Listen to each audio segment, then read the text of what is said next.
today, folks, because our Comedy Groundbreakers week continues. This hour, I've got a true legend in the business, a man that I've known for a long, long time. He's the first person in history to have the #1 TV show, the #1 book, and the #1 movie all at the same time. That's crazy, man. I don't know how much money that is, but that's a lot. I'm talking about my buddy, the one and only Tim Allen.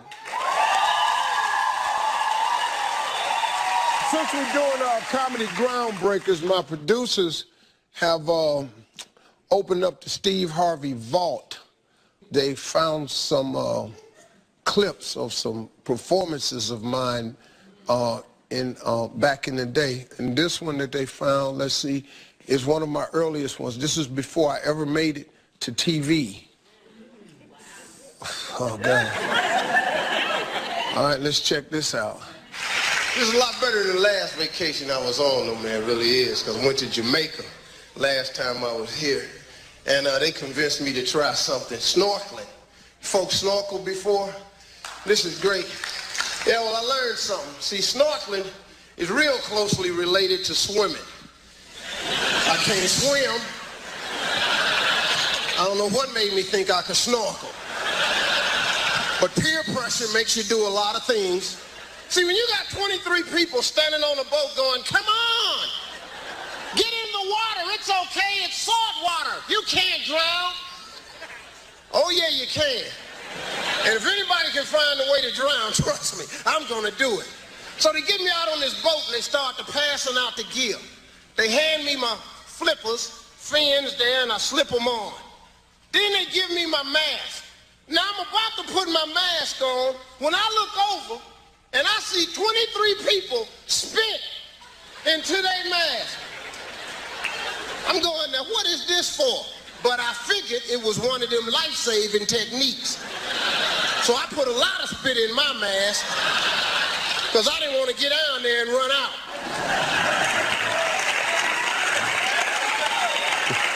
It's sort of crazy, though. That night was the night that ABC saw me. The next day, they brought me to the Four Seasons Hotel. They wrote the biggest check I ever had in my life. They gave me a $50,000 signing bonus and said, come to LA, and they put me on TV on my first TV sitcom called Me and the Boys on ABC. I had $50,000. That's crazy, man. That's the most money I ever had in my life. Then they gave me $10,000 moving fee. I ain't have no damn furniture.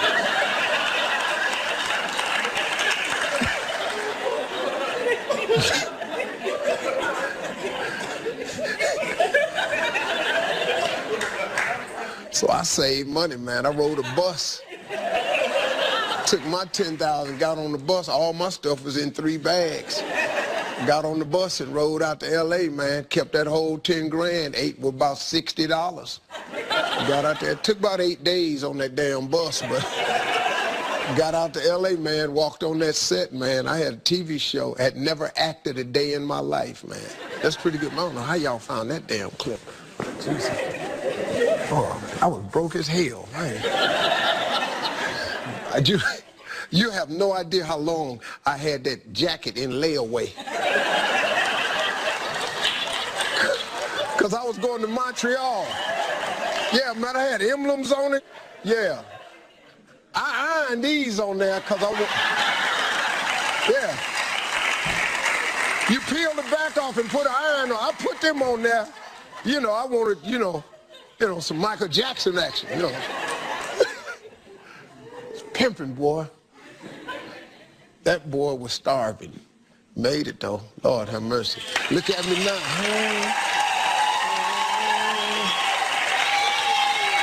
Hey, let's go to the audience. It's time for Ask Steve. Melissa has a question. Where's Melissa?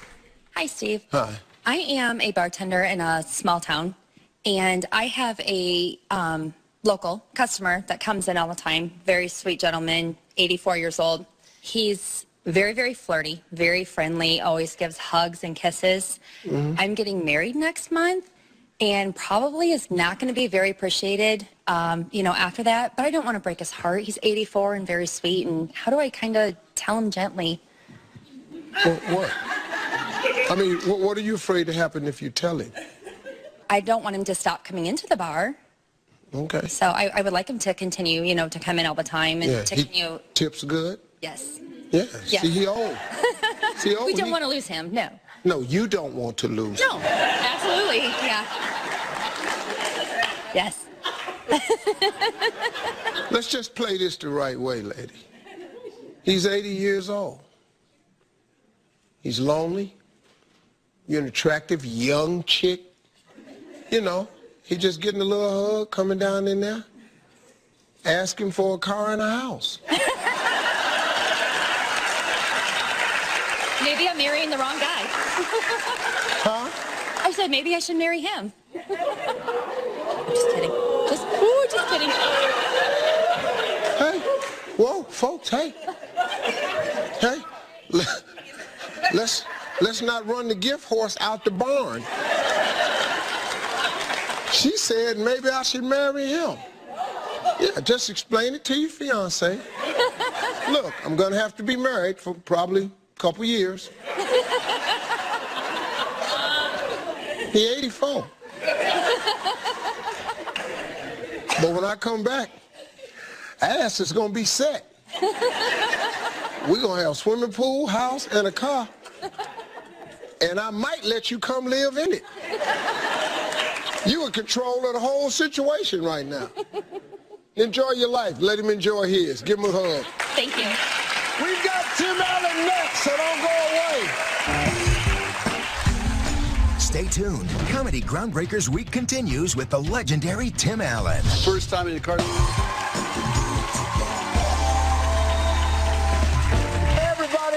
It's our Comedy Groundbreakers Week, and joining me is another legend. For 8th season, he starred in Home Improvement, one of the most successful sitcoms in history. Kids know him as the voice of Buzz Lightyear from Toy Story, a franchise that has grossed nearly $2 billion worldwide. Well, today he stars in Last Man Standing, which recently crossed the 100 episodes. That's a big-ass achievement in TV. These damn words I can't say in all this here. Hey, folks, please welcome my old buddy, Tim Allen.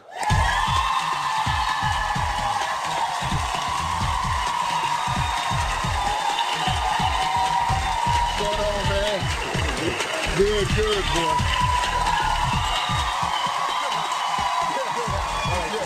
They love that, man. Oh, shit. How you been, man? You know, I have been good. It's a nice house you got here. Yeah. They dress up, too. Yeah, I like this whole thing. This is nice. Yeah, they wear makeup. Performing at Macy's. Hey, man, let's start, because this is Comedy Legends Week, and you were one of my picks, man, because... Oh, thank you. You know, I remember you from back in the day, man. At the Bijou. Yeah, man. Wow. Do a show, get a meal. That was it.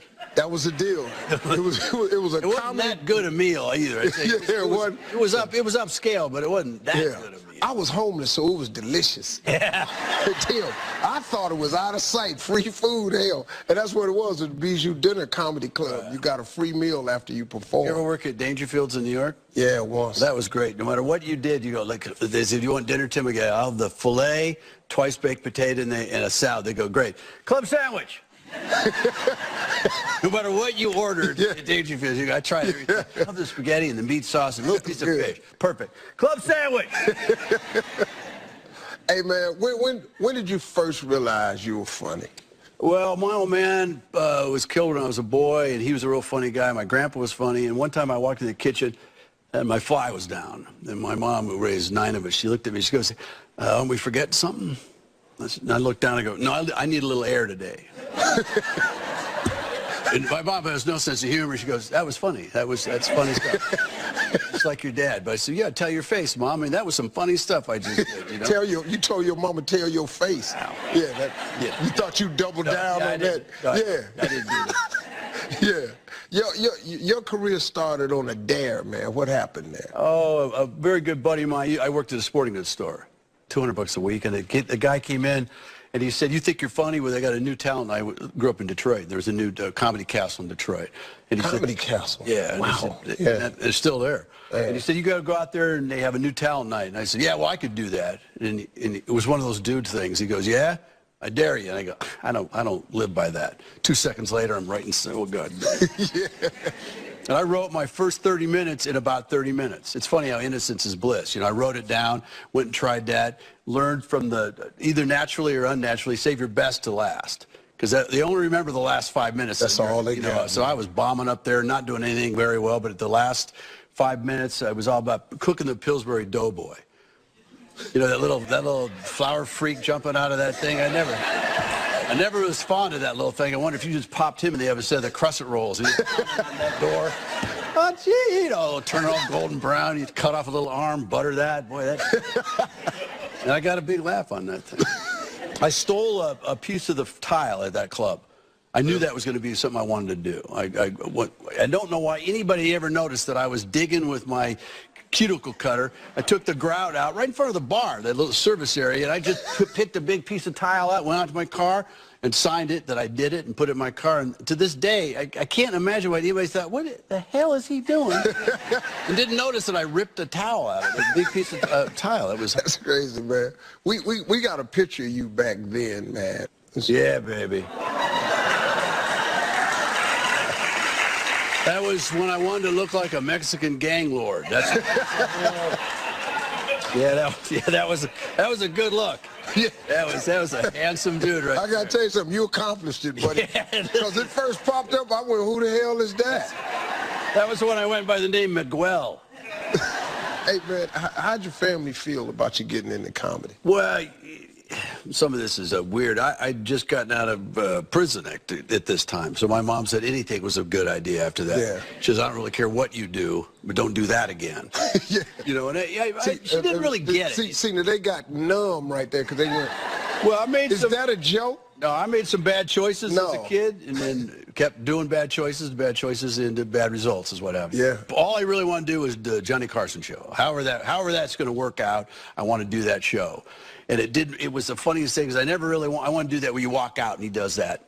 Invite you over to the couch. Invite you over to the counter. But by the time I did it, I was doing Home Improvement. So Freddie DeCordova, the producer, he just said, Johnny wants you down the show. And I go, no, I want to do the comedy. And he goes, well, you can already come over. You don't have to do that. Yeah, but I want to do that. I want to be a stand-up. And I was trying to be big and knew what I was doing. With my glasses off, I couldn't see the star. So he said, just come out and do your 5 minutes. And you know where the star is? And I didn't want to, I pretended like I knew what I was doing. I go, yeah, sure. I have no clue what he's talking about. The first time in the car, so I walked out and I panicked. And I didn't know where to stand, and the curtain hit me in the head. All the booms are moving in like this, and I died. And Johnny, I sit down, and then we talked about Home Improvement. In the break, he goes, "Son, you've got to be funnier than that." And he was a sweet guy. He said, and I said, "This is my dream to do your show." He says, "Listen, he's only had 3 weeks left." He says, "Come back next week." And I did the show, came back next week, I killed it. And Freddie said that was wow. Yeah, he did a good job. Wow. That was big, because you know, man, back in the day, man, that was the benchmark of approval. If you could get on Carson. If you get on Carson and got on that couch. Never made it to the couch. Never got on there. Didn't hurt you any. No, I'm here. Yeah.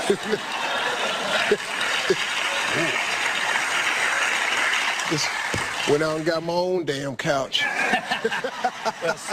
Or split up. It's split up. Yeah, I didn't want a couch. I was like that.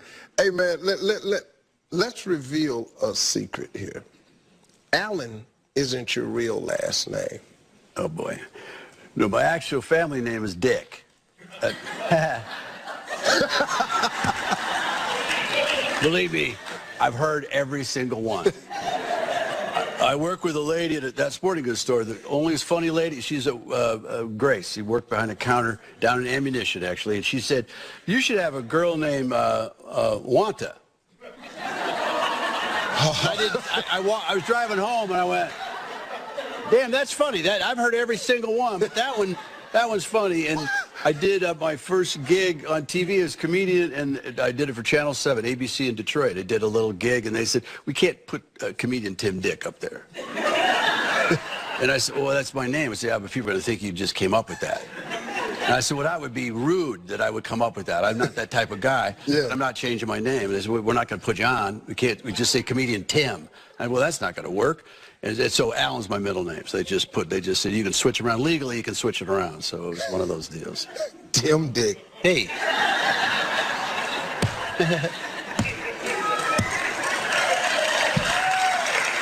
It just happened, man. I'm just not finding it out. Why is it any different than Magic Johnson?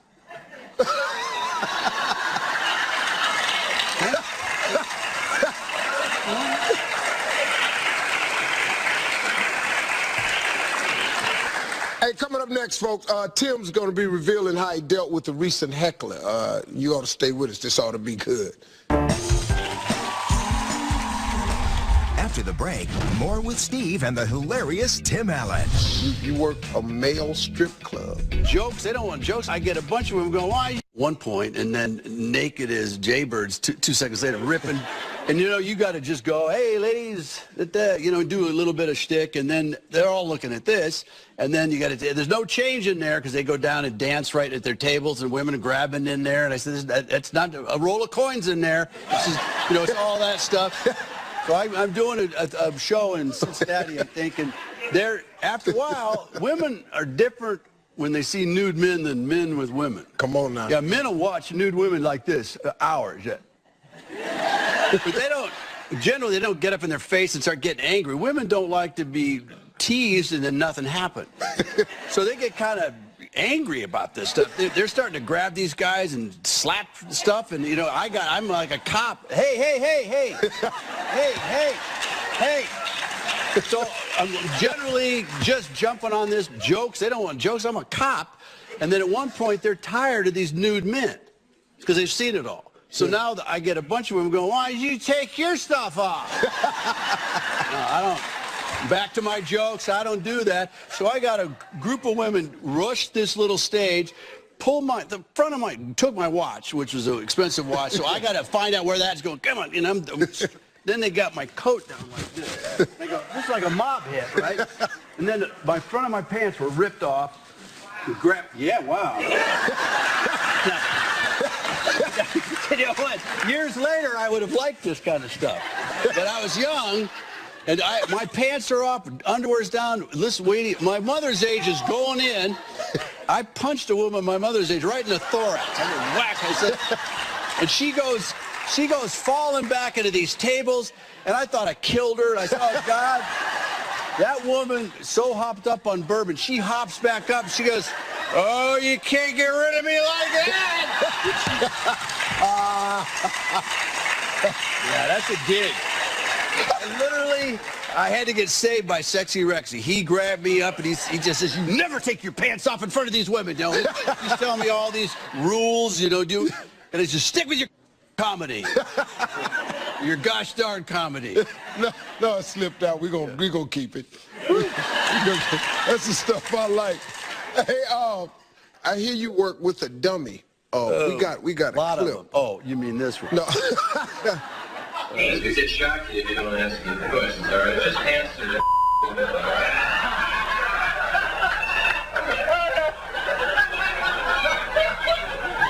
Start it again. All right, nicely. Woo-wee! Well, good night, nurse. How you doing, Tux? What's your name, man? Vicky. Oh, wee, sounds French, man. Tim, why don't you buy the lady a drink, bro? Where are you from, Vicky? Dearborn Heights? And second thought, why don't you buy her a bowling ball, man? Okay?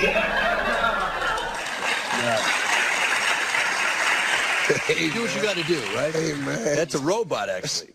Really? But the end of that bit is a one-joke bit. That's a guy who does Bob Elnicki, who loaned me that. He's into auto shows. So I said, I think it'd be kind of a funny bit. It looks like a puppet.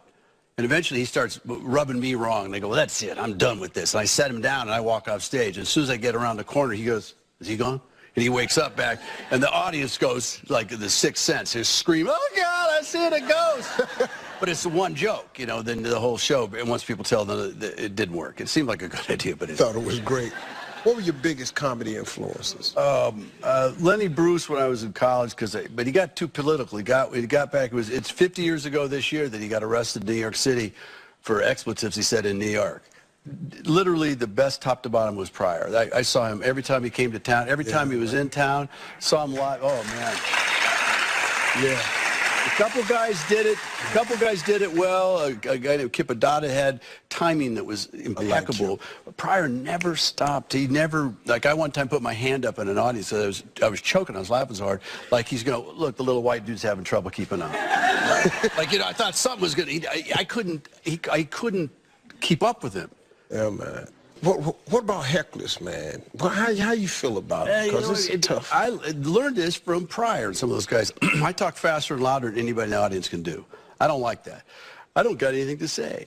I'm not a polite guy. You come to the show, you're wrecking it for everybody else. And I end up coming out of character. I did it the only time my producer, I have a woman, Annie Stanicky, who's here with me today. She goes with me and sets up. I have a show in Vegas. It's lights and video and all this stuff. We did Atlantic City. I take an opening act, and I have my big Italian manager there. I step out on stage. I'm not even to the mic. I go, "You suck!" You know, and I immediately go, "You might want to wait till I get to the mic." Yeah. But he started to riff all this. It was 3,000-seater in Atlantic City. He wouldn't shut up. And my manager, he stands there going, "Well, that's going to be uncomfortable." And he's a huge dude. And then my opening act's built, and they were standing over here, the security guards. So Annie, she goes up there and punches the guy in the armpit. I mean, she tried to get him up, but she punches him, lifts him up out of his seat. You know, she's good looking, so he goes, "Look at that, a girl coming to talk to me." Oh, no, she'd go, "You son of a..." She tore a guy, 180 pounds, threw him down those stairs.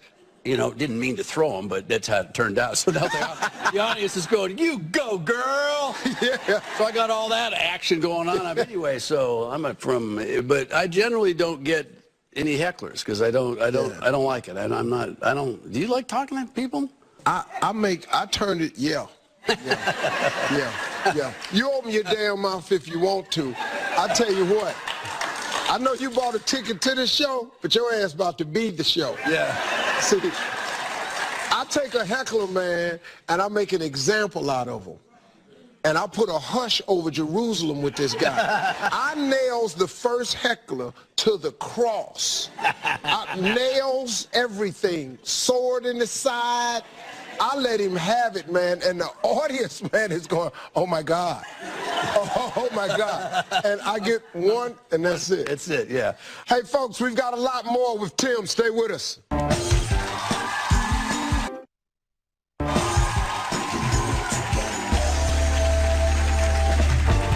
It's Comedy Groundbreakers Week, and I'm back with my buddy, the legendary Tim Allen. Tim, man, you followed one hit with another, man. I mean, who does that? Well, I know Newhart did it, and I really adore that guy. I've met him a couple times. Still a funny guy.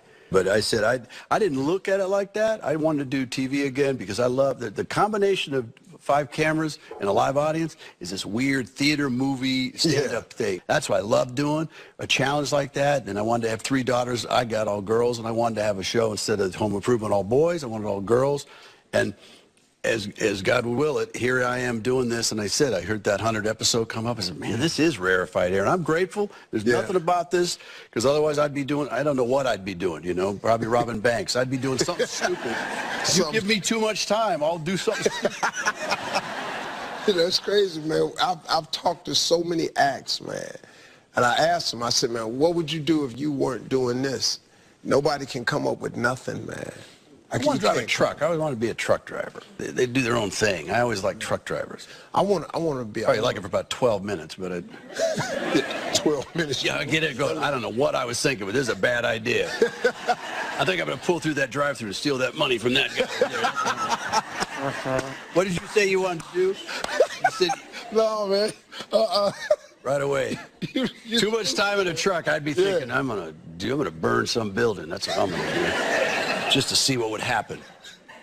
Oh, man. I thought, if I wasn't doing this, man, I'd want to be like a basketball coach with kids, but with no contact with the parents. Yeah.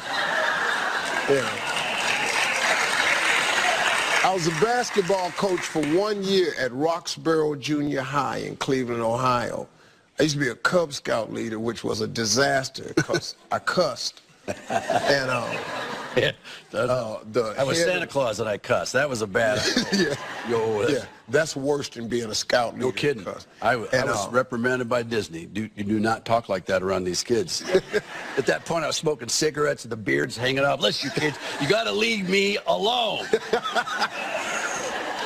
The worst Santa Claus. Oh, man, Tim Allen, the Santa Claus. God, it was horrible. Out of it, man. What do the elves eat? Asking me questions all during the filming, and I said, how the hell do I know what elves eat? You know, I got to be nice to these kids, but you talking about being a teacher, I could teach kids. I'd be lighting them on fire. I would not keep me away from children, my own included. Because people don't parent like me. I would imagine nobody parents like you. No, I'm a softie. I can't. I grew 7 boys, 2 girls. I got nothing for. I don't know what the girls want. I mean, the boys. If you leave boys alone, they will set stuff on fire. That's it. I got a 7-year-old right now that it looks like she's having a panic attack because on Thursday I take her to school and I got to get ready because she's standing there as though something died. She goes, "Do you think this matches?" And I got nothing. I go, I don't know, honey. Look at this. They look like black shoes to me, honey. Look at the socks. I'm literally want to get. Your mom's not. She's at work. So look at the shoes. I said, honey, you got it. I have to leave the room because I burst out laughing because I have no. She goes to school with a uniform. What do you? It's just a skirt and this top. Their shirt or whatever that is, and she's, look at the socks! The world is coming apart because of the socks. And I got, no matter what I pull out of that, George, you don't know what you're doing! And the last week, she got to go because she goes to ballet or something after school, and she needs a thing, a hair, got to go up in a thing. And she looked at me, and it was like you telling a dog to build a robot. I don't know how to do that. You'd spin the hair into a pigtail, ponytail, bobtail. I don't know what it was. It was rubber bands and glue, and I don't have any idea what I'm doing. Then you feel like, give me a book, and there's got to be an app for this or something. How does that rubber band go around that thing you're going? It's not rocket science. And she goes, you don't know what you're doing. No, I don't. But here's what we're going to do. We're going to go to ballet with your hair down.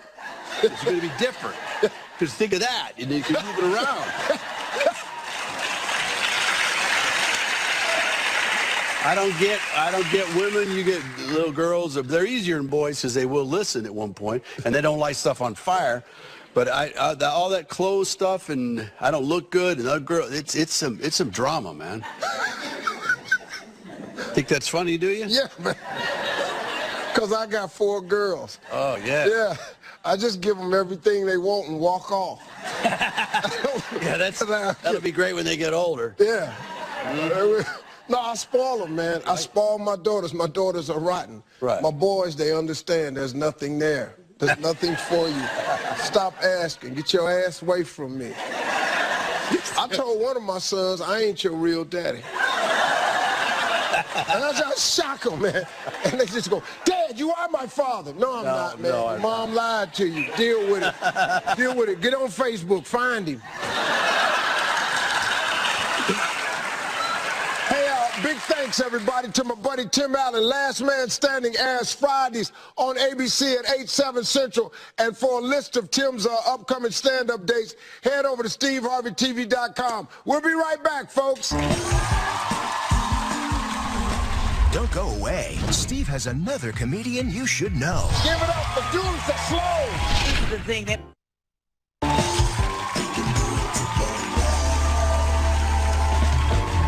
Folks, you know, celebrating comedy groundbreakers isn't just about honoring the classics. There's a whole new generation out here of comedians out there that's tearing up the circuit. And I want to share one with you that I think you should definitely know about. And so last year, this girl won stand-up NBC, one of the most respected talent searchers in America. She's performed in festivals all over the United States. She's a sweet girl from Georgia, but watch out for her mouth, though. Give it up for Dulce Sloan.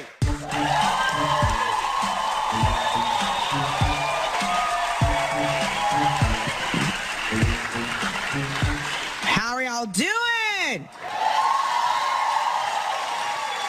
Wonderful, wonderful. I just want to take a quick second and thank the white women in the audience for not putting their hands in my afro earlier. Because this is the thing, they don't know how to stay on the perimeter of the afro. They don't know how to keep it classy, they don't know how to keep it Christian, you know what I mean?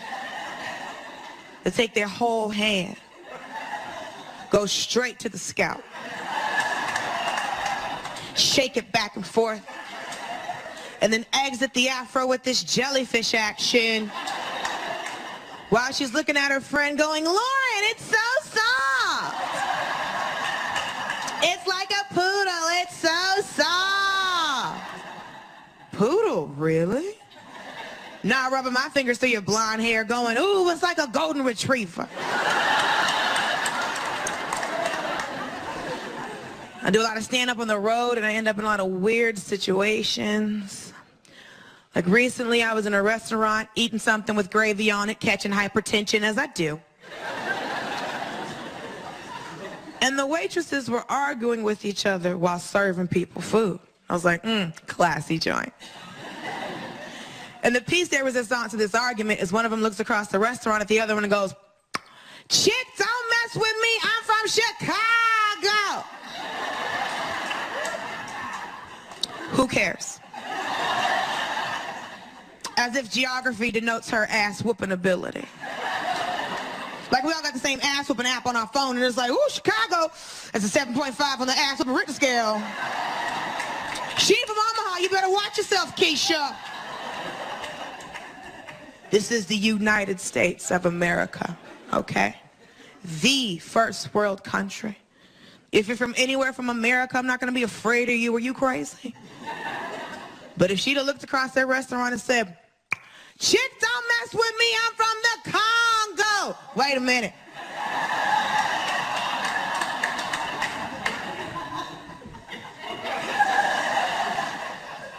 Man, that chick is a child soldier.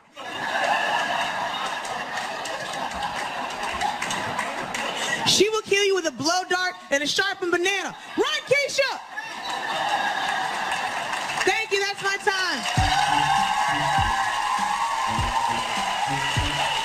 What's up, girl? Hello. How you doing, baby? I'm good. One more time for Dulce.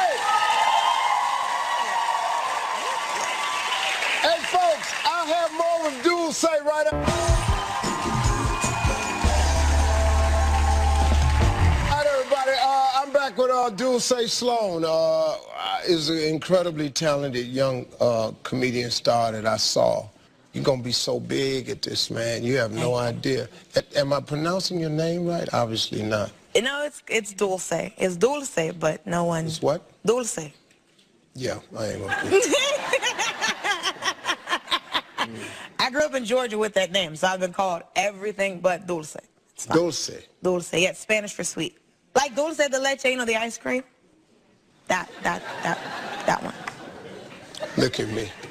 I'm sure your wife likes it. You seem like a butter pecan man. Butter pecan to the day I die. Hey! You understand? You just looked at me and knew that. I know a Southern man when I see one. Oh, man. Hey, your mom is in the audience. Yes, Marianne Hill is here. She look young. Y'all look like sisters. I see you, mama. Prophesy. Go ahead and prophesy. Amen. Oh, that's where you get it from? Yeah. She a lot like I that. told her, I was like, listen, she's going to need a microphone. She's going to have a rebuttal. If you don't give her one, you're going to hear her anyway. Is that where you got it from?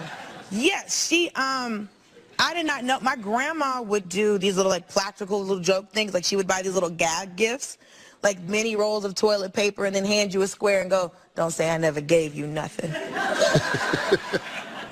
And then she used to have that really, like, goofiness from my grandmother, and then my mother would just go on these just hilarious rants about stuff.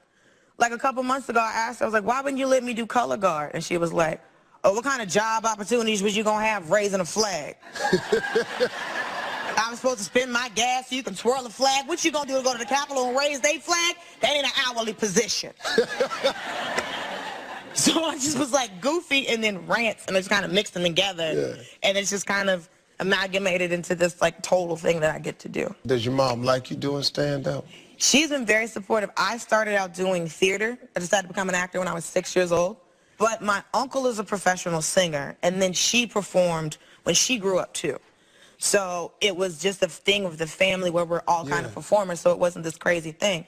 But I got into stand-up because another comic told me I was a comedian. I never wanted to do stand-up. I would hang out at a club that a friend worked at, and I met two comics there, and Big Kenny became my mentor. I was just talking to him one day. He's like, you're funny, you're a comic. I'm like, no, I'm an actor. He's like, no, you are a comic. And then for the next 2 years, he tried to convince me to start doing stand-up. And I lost track of him because my friend quit working at that club. And then I kept running into him at different events in Atlanta. Yeah. And I was like, why do I keep running into him? He's like, because this is your destiny. And I was trying to decide whether or not I was going to take a stand-up class because I was like, Big Kenny, I don't have $300. And he's like, it's my class. This is what you're supposed to be doing. You're not going to pay for it. And then my mother had a dream about me doing stand-up. Well, can I tell you something? Yes, sir. From one of the original kings of comedy? Yes, sir. You got it. I'm trying to tell you, you got it. You have what it takes. I'm telling you, you're going to be major. Thank you. Watch what I tell you. Praise God. Won't he do it? Don't he always? Hey! Hey, folks, big thanks to Dulce Sloan. Dulce Sloan. For more information on where you can see her, I got her tour schedule on SteveHarveyTV.com. Go check it out. We'll be right back, everybody. Coming up next, Steve's found some examples of the comedic side of parenting. My mom convinced me that the ice cream truck only plays music when they're out.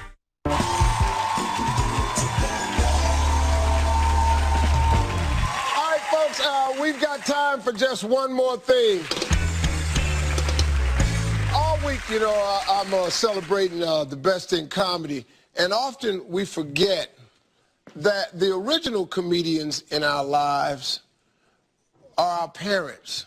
Some of the stuff that they did may not have intentionally been funny at the time, but we laugh at it now. Here's some examples that I found online. Here's one that says, my dad used to say if we were good for 5 days, we could skip 2 days of school. We had no idea that was just the weekend.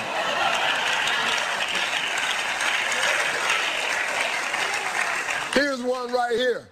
My parents used to lock their bedroom door. When I try to open it, they'd yell, you can't come in. We're talking about Christmas. I thought they were discussing presents. Now I know they were just having sex. How about this one right here? My mom convinced me that the ice cream truck only plays music when they're out of ice cream for the day.